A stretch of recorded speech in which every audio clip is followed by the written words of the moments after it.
마지막 표시하죠. 오늘 실기는 못하고 여기 있는 이론을 좀 여러분들 꼼꼼하게 해주시고 내일 그러면 이제 재고자산과 관련된 실기 할게요. 내일. 자 보시면 자, 재고자산입니다. 여기에서 이제 실기와 관련된 게 나옵니다, 여러분들. 여기 재고자산을 별도로 하는 여러 조정용 재고자산 조정 용세서가 있어요. 보시면 자 우리가 평가 방법이 여러분들 원가법. 원가법은 뭐냐면 말 그대로 시가로 평가하지 않는 거 원가법이라고 했었죠. 자 그럼 우리가 그 재고자산의 평가는 아마 여러분들이 5가지다라고 해요. 5가지.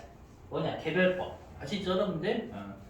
그리고 선입선출법인데 여러분들이 좀 외워주실 게 있어요. 뭐냐면 나중에 우리가 이제 재고자산 조정명세서라고 해가지고요 선입선출법이라고 안 돼 있습니다, 여러분들. 어떻게 되냐면 영어 표현을 해요, 영어 표현. 그래서 영어 표현 좀 외우셔야 돼요. 그리고 그죠? 뭐 이러면 여러분 파이포라고 하셔야 되고 피포라고 하시면 돼요, 피포. 아시죠? 뭐냐 그 한국 발음으로 하기 한국 발음 first in 불렸는데 발음을 first in 아셨죠? 한국 사람이니까 first in 먼저 in 들어온 게 first out 먼저 나갔다 그 뜻입니다. 아시죠? 영어 표현 선에서 좀 외우셔야 돼요. 자, 그 다음에 후입선출법은 영어 표현 안 돼 있습니다. 걱정하지 후입선출법 안 오셔도 돼요, 여러분들. 그래서 후입선출법 별도로 있고요. 그 다음에 우리가 평균법은 여러분 2가지가 있죠. 총평균하고 이동평균 있잖아요. 그렇죠? 그리고 소매제곱법. 아마 여러분들 이거는 대충 이렇게 외우셨을 거예요. 백화점에서 쓰는 방법이다, 이렇게. 맞죠? 백화점은 여러분들 우리가 다 전부 다 상품이니까 재고를 조사할 수가 없잖아요. 그래서 추정하는 방법이다 이렇게 배우셨을 거예요. 그렇게 6가지 인정하고요. 근데 우리가 아까 뭐도 있었냐면 회사가 저가법으로 신고하면 저가법 인정해 준다면서요. 그렇죠? 그래서 저가법도 인정을 합니다, 여러분들. 되셨죠? 그럼 방법이 총 12가지가 되죠. 12가지. 맞죠? 뭐냐 원가법에 6가지, 저가법에 6가지, 총 12가지 방법 신고할 수 있는 거예요. 아셨죠? 자 그리고 뭐 중요한 건 아니고 당연히 내가 저가법을 신고한대요. 그럼 내가 만약에 예를 들어가지고 내가 이동평균법에 저가법을 신고한대요. 그럼 우리가 시가하고 장부가 둘 중에 작은 거잖아요. 작은 거니까 내가 저가법에 이동평균법을 신고하면 당연히 원가법에 이동평균법도 같이 신고해야 둘 비교할 수가 있겠죠. 이해되시겠어요? 그래서 저가법을 신고할 때에는 원가 산정 방법과 함께 신고하는 건 당연한 겁니다, 여러분들. 시가만 따라갈 수는 없는 거니까. 자, 그 다음에 평가 대상 적용단인데 얘는 말문제 대비하시면 돼요. 말문제 뭐냐면 우리가 해당 재고자산의 종류별로 평가할 수도 있고요. 아니면 영업장별로도 돼요. 뭐 예를 들어 보면 여러분들 우리가 뭐 롯데마트가 있다라고 하면 롯데마트 동탄점 뭐 아니 롯데마트 여러분 여기 인계동 이럴 수 있잖아요, 여러분들. 각각 다 사업장별로 따로따로 할 수 있다는 얘기예요. 아니면 종류별로 뭐 예를 들어서 유제품 뭐 선입선출법 옷은 뭐 총평균별로 이렇게 할 수 있겠죠. 아시죠? 그 뜻이고. 자, 그래서 얘가 A, B, C, D 이렇게 나뉘어요. 어떻게 나뉜다라고 보시면 되냐면 A가 제품하고 상품이라고 돼 있죠. 얘는 판매군이죠. 판매군 완성된 거. 엄밀히 뭐 상품을 완성된 거라고 표현하기 좀 그렇지만 맞죠? 그래서 A는 우리가 이미 완성된 보유 물건 되셨어요? 자, 그 다음에 B 반제품과 제공품은 미완성품이죠. 미완성품 맞죠? 근데 반제품 할 수 있는 걸 반제품이라고 불러요, 여러분들. 굳이 따지자면. 그래서 B는 미완성된 거. 그 다음에 C는 사오는 거, 사오는 거. 맞죠? 원재료. 그 다음에 D는 저장품이라고 되어 있는데 시험에서 D는 내지 않습니다. D를 낸 적을 본 적이 없어요. 아시죠? 이렇게 나눠져 있다는 거. 자, 그리고 여기 뭐라고 되어 있냐면 우리가 부동산 매매업자 같은 경우에는 여러분들 부동산이 재고자산이잖아요. 맞죠? 근데 우리가 부동산은 개별부만 인정합니다. 이거 듣고 버리셔도 돼요. 설마 부동산을 선입선출법 어떻게 써요? 맞죠? 이런 거 당연히 안 되지. 맞죠? 누가 부동산 선입선출법 쓴다라는 게 어디 있어요? 아시죠? 그래서 부동산은 only 개별법이에요. 그리고 여기 유가증권은 제외되어 있다 돼 있죠. 우리가 뭐냐면 여러분들 우리가 채권 우리가 주식 뭐죠? 우리가 상품으로 볼 수 있는 게 그 우리가 뭐죠? 증권회사나 맞죠? 증권회사. 증권회사 같은 경우 유가증권이 상품이 되겠죠, 여러분들? 제품은 아니겠지, 맞죠? 근데 유가증권 나중에 뒤에 가서 배우시겠지만 평가 방법이 법인세 별도로 있어서 그래요. 아셨죠? 아무튼 이거 너무 신경 쓰지 마세요, 여러분들. 자, 이제는 여기 재고 자산은 여러분 중요한 게 뭐냐면 날짜를 외우셔야 돼요, 날짜. 아셨죠? 날짜를 안 외우시면 좀 실기하기 좀 힘듭니다. 근데 여기가 실기가 잘 나오는 편은 아니에요. 굳이 10으로 따지자면 한 3? 이 정도. 아시죠? 출제 빈도가 10이라고 한다면 한 3 정도로 나옵니다. 3. 자, 볼게요. 자, 일단은 재고자산의 평가 방법가 6가지 있었죠, 여러분들. 물론 12가지지만. 네, 신고는요, 최초 신고가 1기가 됐죠, 1기. 최초 신고는 언제까지 해야 되냐면, 여기 있죠. 설립일이 속하는 사업연도니까 1기가 되겠지, 일반적으로. 1기의 과표 신고 기한이니까 다음 연도 3월 말일까지는 최초 신고를 해야 돼요. 날짜 외우셔야 돼. 아셨죠? 날짜 외우셔야 됩니다. 그래서 다음 연도 3월 말일까지라고 되어 있고요. 자, 그럼 예를 들어 볼게 보시면, 그럼 우리 회사가 당연히 설립일이 속하는 사업연도 1기가 되겠죠. 그러면 1기에 다음 연도 3월 말일까지나 2기 3월 말일까지가 되겠죠, 여러분들? 그래서 여기가 최초 신고 기한이 되겠죠, 여러분들? 아셨죠? 근데 이것도 있어요. 뭐냐면 우리 갑자기 뜬금없이 9월 30일 나왔잖아요. 이거는 여러분 뒤로 좀 갈게요. 여기요. 자, 변경 신고도 날짜 외우셔야 돼요. 자, 최초 신고는 뒤 3개월이죠. 굳이 따지잖아요. 12월 31일 뒤 3개월이잖아요. 여기는 앞 3개월이에요. 앞 3개월. 여기 저기 보시면 저희가 변경 신고는 변경하고자 하는 사업연도의 종료일 이전 3개월이라고 돼 있어요. 그러면 이럴 수 있잖아요. 내가 1기에 최초 신고했어요. 근데 2기에 변경 신고할 수 있잖아요, 여러분들. 맞죠? 우리가 1기 때부터 변경 신고할 때 이런 건 없지만 2기 때는 변경 신고할 필요가 있잖아요, 여러분들. 이해되시겠어요? 그럼 변경 신고는 사업연도의 종료일 이전 3개월까지다라고 돼 있어요. 그 말은 9월 30일 전까지 내야 돼요. 되셨어요? 이렇게 일단은 날짜 2개를 달고 계셔야 돼요. 물론 중요성 얘가 훨씬 중요해요. 변경 신고요.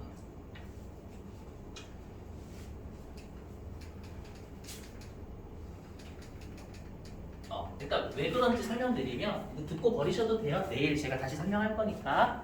그 나중에 우리가 신고일자를 실기 때 입력해야 되거든요. 나중에 그 신고일자는 세법에서 인정하는 신고일자를 입력합니다. 그렇게 되어 있어요. 법인세법에서 인정하는 신고일자를 입력합니다. 그러니까 법인세법상 신고일자를 어기면 세법 인정 안 해줘요. 어떤 느낌인지 좀 되시죠? 그러면 우리가 이 2기 9월 30일은 2기의 변경 신고 기한이 되는 거죠. 이해되시겠어요? 그래서 얘는 2기의 변경 신고 기한이 되는 거예요. 오케이? 네. 자, 그럼 우리 시험에 나올 수 있는 사례는 3가지입니다. 자, 우리 회사가 이번에 후입선 출법하려고 하는데 후입선 출법? 이럴 수 있겠죠. 첫 번째 경우는 뭐냐면 최초 신고 기한까지 최초 신고한 경우. 이해되시겠어요? 1번은 거기 안 나오겠지. 1번 나오면 쉽잖아요. 최초 신고 기한을 지켰으면 당연히 얘로 적용해 주겠죠. 세법에서. 맞죠? 근데 2번은 뭐냐면 최초 신고 기한은 어겨서 최초 신고한 거예요. 하지만 변경 신고 기한 전에는 최초 신고한 경우. 말이 참 어렵죠, 말이. 이해되시겠어요? 2번 경우. 그 다음에 3번은 뭐냐? 최초 신고 기한도 어겼고 해당 사업연도의 변경 신고 기한도 어겨서 최초 신고한 경우죠. 이해되셨어요? 그러면 세법에서 어떤 방법으로 인정하는지 잘 보셔야 돼요. 자, 일단 1번이면 최초 신고 기한 전에 했죠. 그럼 당연히 1기, 2기, 3기 다 후입선출고 인정해주겠죠? 이건 당연히 여러분 시험에 나오면 되게 감사합니다 문제예요. 근데 문제는 요거 2번, 3번입니다. 2번, 3번.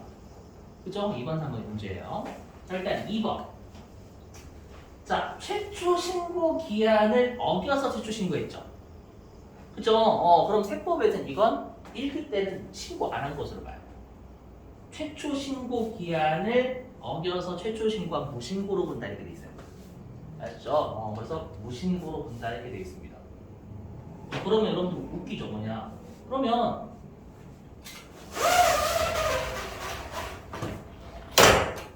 만약에요, 여러분들 회사가 후입선출법으로 재고자산 평가했대요. 물론 당연히 기말 재고자산 평가가 되겠죠, 여러분들. 평가를요, 예를 들어가지고 20원을 했대. 근데 세법이 야, 너 무신고했으니까 세법에서는 평가액을 0으로 할 거야 라고 웃기죠. 왜 웃길까요, 여러분들? 만약에 세법이 무신고했다고 평가를 0이래요. 그럼 세법이 자산이 많은 거예요, 적은 거예요? 평가를 0으로 하면 세법이 자산이 적잖아요, 여러분들. 자산이 0이지, 세법은. 여긴 자산이 20인데. 그럼 자산이 세법이 적으면 마이너스 6이죠. 그럼 마이너스 6은 가산조정이에요, 차감조정이에요?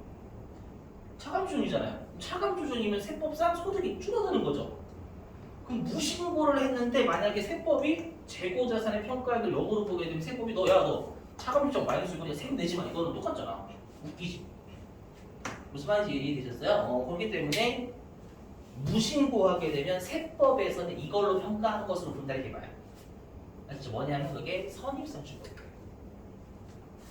세법에서는요, 재고자산의 평가 방법을 신고하지 않으면 선입선출법으로 한 것으로 본다 이렇게 돼 있어요.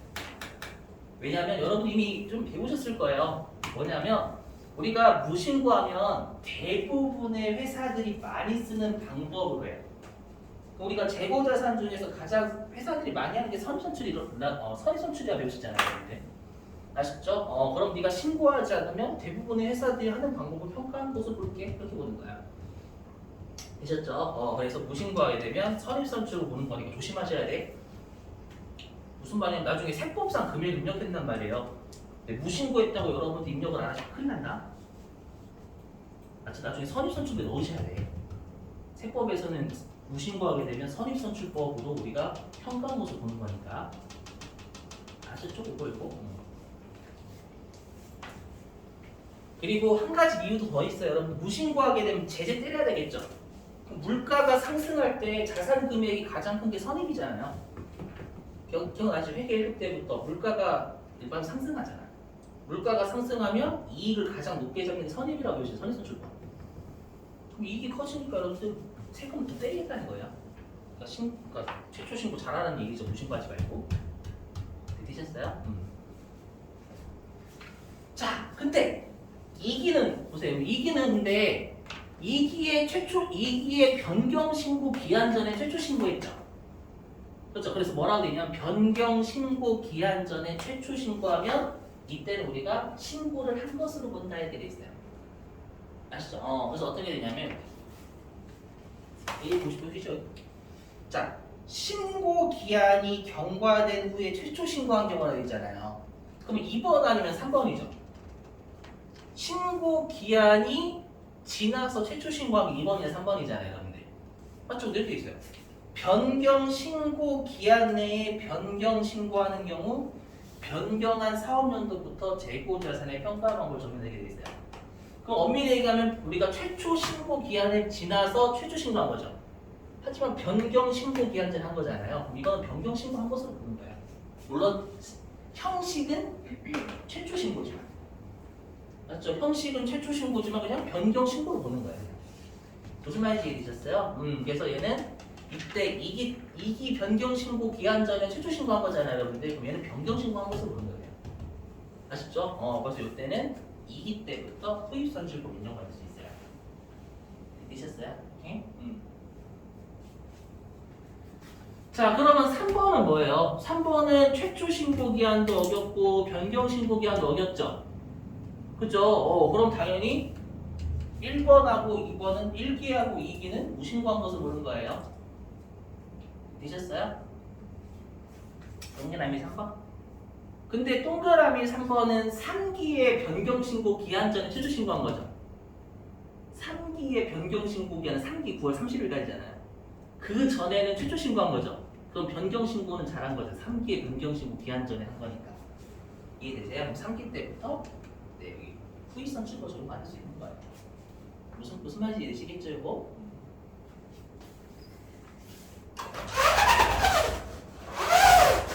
자, 넘어갈게요. 정확하게 알고 계셔야 됩니다, 여러분들.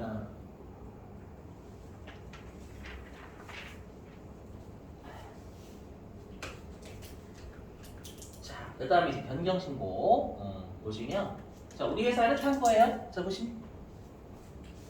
자, 우리 회사가 계속 후입선 출보를 하고 있었어요. 아시죠? 후입선 출보를 계속 하고 있다가 뭐냐면 이번에 총평균법으로 변경하고자 하는 거예요. 아시죠? 후입선 출법으로 쭉 하다가 총평균법으로 하고자 하는 거예요. 그러면 1번은 해당 변경하고자 하는 그 신고 기한 내 변경 신고한 거죠. 그럼 당연히 얘는 당연히 요 6기 때부터 총평균으로 가겠지. 네. 근데 이런 경우도 있겠죠. 해당 변경 신고 기한을 어겨서 변경 신고한 경우. 주로 이게 중요해요, 여러분들. 1번은 쉬우니까 2번이 좀 중요하겠죠. 자, 일단 1번. 그럼 1번은 변경 신고 기한 전에 변경 신고한 거니까 이때부터 총평균 받겠죠, 여러분들. 그래서 총평균 이렇게 하는 거고. 되셨죠? 근데 2번은 변경 신고 기한을 어겨서 변경 신고했죠. 그러면 세법에서 어떻게 하냐면 변경 신고 기한을 어겨서 변경 신고하면 기존의 방법으로 평가해버려요. 이게 되시겠어요? 무슨 말인지? 그래서 뭐냐면 네가 당초에 후입선 출법을 해놓고 총평균법으로 바꾸고자 하는데 변경 신고 늦게 했죠. 그러면 너는 네 이거 후입선 출법을 평가하겠다는 거예요. 세법에서. 아셨죠? 그래서 여기 후입선 출법 이렇게 됐죠? 하지만 7기의 변경신고 기한 전에는 우리가 변경신고한 거잖아요. 이해되셨어요? 그럼 7기 때부터 본인이 원하고자 하는 총평균 적용할 수 있는 거예요. 되셨죠? 이렇게.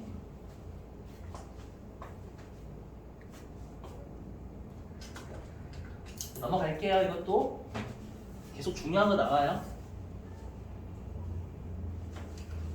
자, 이제 이무변경. 자, 우리 시험에는 돌아이들이 나옵니다. 돌아이. 어떤 돌아이들이 나오냐면, 자, 보시면 이런 돌아이들이나 또라이.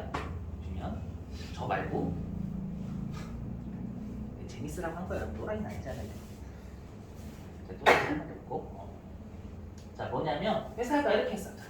회사가 저 총평균법으로 할게요라고 제때한 거예요. 근데 약반 회사가 나와요. 총평균으로 할게요 라고 해서 갑자기 얘가 선입선 출보하는 거예요. 그럼 도라이드 나옵니다. 받아들이셔야 돼. 우리 여태까지 도라이드 좀 많이 봤죠? 맞죠? 그래서 뭐냐면 우리가 장부에서 신고한 것과 실제로 평가를 그렇게 했다가는 다를 수 있죠. 무슨 말인지 이해됐어요? 그래서 임의 변경이 뭐냐면 세법상 평가 방법하고 장부상 평가 방법이 다른 경우예요. 아셨죠? 이걸 임의 변경했다라고 표현합니다. 당연히 여러분 약속을 어긴 놈이죠. 맞죠? 그래서 얘는 약속을 어긴 놈이니까 좀 제재를 때리겠다라는 취지가 좀 깔려 있습니다, 여러분들. 아시죠? 어떻게 하냐? 자, 임의 변경하게 되면요, 이게 세법에서 평가하는 거예요. 예를 들어 볼게요, 여러분들. 요거 사례 가지고 볼까요? 요거. 주로 요거 가지고 시험을 내요. 주로 요거 가지고 낸다라고 보시면 돼요. 7번 가지, 여기 2번 가지고. 요 사례 뭐냐면 회사가 이렇게 하는 거죠. 뭐냐면 회사가 6기 때 총평균을 한 거예요. 요게 세법이죠. 여기 세법은 기존 라이프로 가야 되는 거잖아요. 근데 장부에서는 총평균으로 늦게 신고했죠. 늦게 신고하면서 얘는 요걸로 하겠죠, 여러분. 일반적으로요. 장부에서는 총평균을 하는 거예요. 이해되시겠어요? 그러면 세법상 평가 방법과 장부상 평가 방법이 다르잖아요. 그렇죠? 그러면 얘는 임의 변경을 보는 거예요. 좀 다르기만 하면 돼. 되시겠어요? 근데 이럴 수 있단 말이에요. 뭐냐면 얘가 후입선출법으로 했었는데 만약에 얘가 자산이 30이래. 근데 세법이 총평 아니 죄송해요. 자 장부에서 총평균을 했을 때 금액이 얼마는 자산이 30이래요. 근데 세법은 후입선출법은 물가가 상승할 때 여러분들 이익이 가장 적잖아요. 맞죠? 그래서 얘가 자산 금액이 얼마는 20이래요. 그러면 세법이 자산이 더 적죠. 그럼 자산이 적으면 이것도 차감순이 나올 거 아니에요. 이해되시겠어요? 그러다 보니까 세법 입장에서 분명히 세법상 평가하는 방법과 다르게 해서 제재 때려야 되는데 이렇게 하면 제재가 아니라는 거예요. 아닐 수도 있겠죠. 이해되셨어요? 그래서 세법은 여기 다시 임의 변경하게 되면요. 세법은 예로 평가해요. 당초에 이렇게 일단 당초의 세법상 평가 방법과 선입선출법 둘 중에 큰 것으로 평가해요. 무슨 말이에요? 여기 뭐냐면 세법은 예로만 평가하는 게 아니라 선입선출법으로도 평가하겠다는 거예요.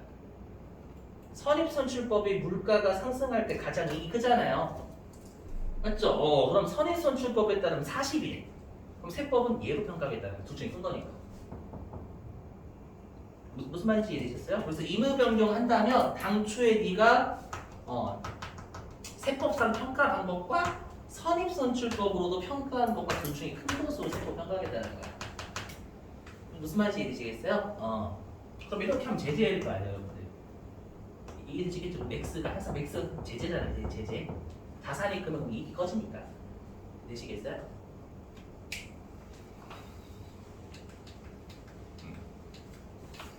그래서 임의 변경이면 이렇게. 그래서 여러분이 나중에 주의하실 아까 무신고든 임의 변경이든 반드시 선입선출법에 넣으셔야 됩니다. 이게 핵심이에요. 실기에서 가장 핵심이에요. 선입선출법에 금액 안 넣으면 큰일 납니다. 아시죠? 이게 가장 핵심입니다. 항상. 아시죠?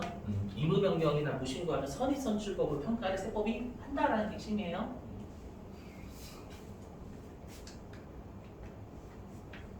자, 그 다음에 이제 세무조정입니다. 세무조정.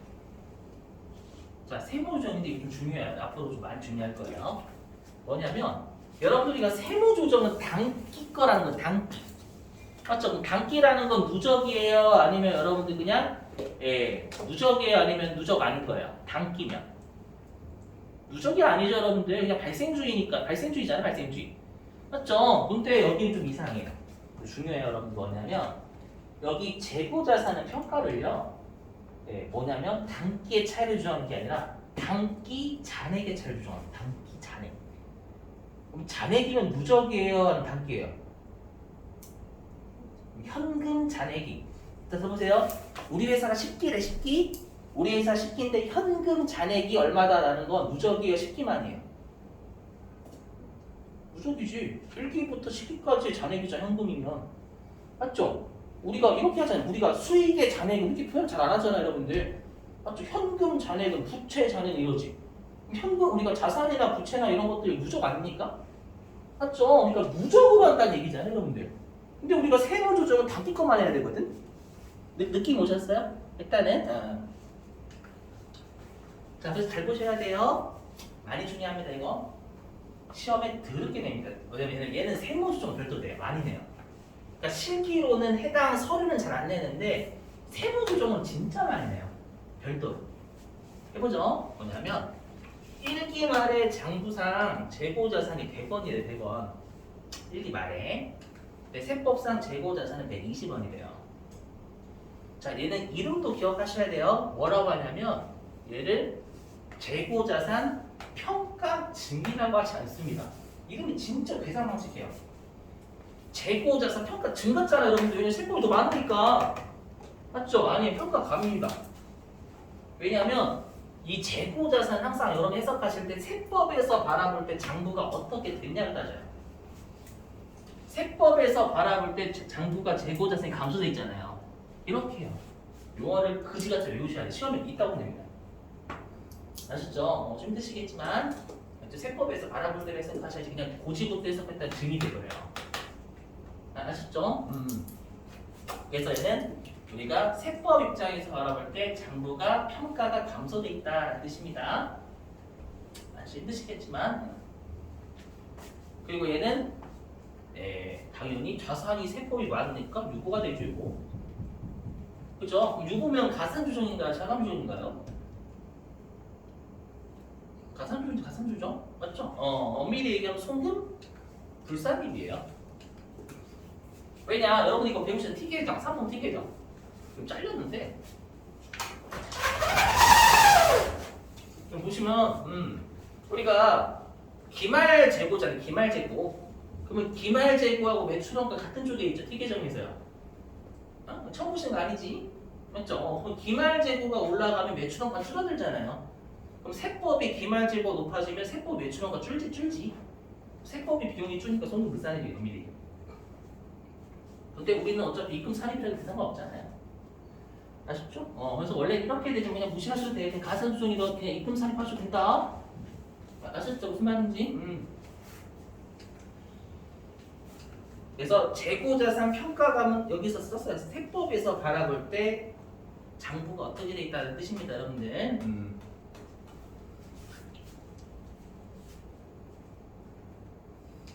자, 그리고 2기 중에 거래가 없대요. 2기 중에 거래가 없대요. 그렇죠? 2기 중에 거래가 없어요. 2기에는 세무준이 없겠죠. 맞죠? 엄밀히 없어. 2기에는 발생 안 했으니까 거래가. 그럼 2기 말 잔액이죠. 여기 잔액이잖아, 잔액. 그러면 2기 말에 장부상 잔액은 100원이죠, 그대로. 잔액. 그 다음에 세법도 그대로 120원이죠. 되셨죠? 근데 세법은 묻지도 따지도 말아요. 그냥 무조건 그 연도의 잔액을 다 세무정하래요. 일단은, 그러면 이렇게 되겠죠. 그러면 얘는 다 들어보시면 우리가 해당 연도 말에 잔액을 조정하래요. 그럼 과거하고 단기를 같이 세무정해버리는 거죠. 한꺼번에. 들리세요? 과거와 단기를 같이 하는 거잖아. 잔액, 10기의 잔액 차이, 이게 10기라고 한다면 10기의 차이를 하는 게 아니라 10기까지의 차이를 조정하는 거잖아. 엄밀히 가면. 잔액이니까. 그럼 얘는 2기까지의 잔액 차이를 조정하는 거죠. 근데 우리는 2기 거만 해야 된다면 2기 거. 이해되실 텐데 여기는 1기하고 2기 같이 한 거잖아요. 이해되시겠어요? 그럼 우리가 어떻게 하면 돼요? 우리가 지금 그건 똑같대. 단기 말까지 누적을 세무정하는 거죠. 누적을. 어떻게 하면 돼요? 과거의 차이를 없애주면 단기 거만 하는 결과가 있어요.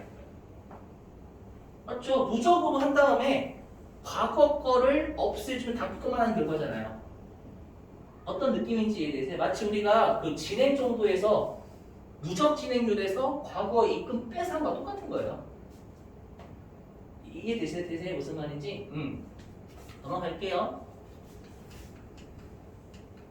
그래서 뭐냐면 핵심이 뭐냐? 그러면 요걸 손금사 이거 반대 추임이죠, 여러분. 우리 이거잖아. 자, 과거 그러니까 기말 잔액 차이니까 얘는 누적 지금까지 차이 세무정하는 거예요. 현재 걸 아는 게 아니라 현재까지를 세무정하는 거야. 그럼 과거 걸 없애주는 게 우리가 세무조정 추임이잖아, 추임.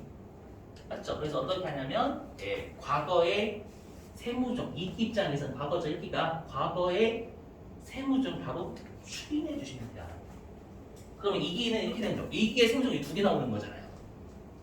맞죠? 그러면 송금불상입, 송금상입이면 결론적으로 차이는 세무정 아무것도 안 한 거예요. 이해되셨죠? 근데 우리 시험에서는 이거 두 개 같이 해야 됩니다. 세법에서 이렇게 하래요. 이건 이유가 없어요. 세법에서 무조건 기말잔액 차이 조정하래요. 요게 하나 또 있습니다.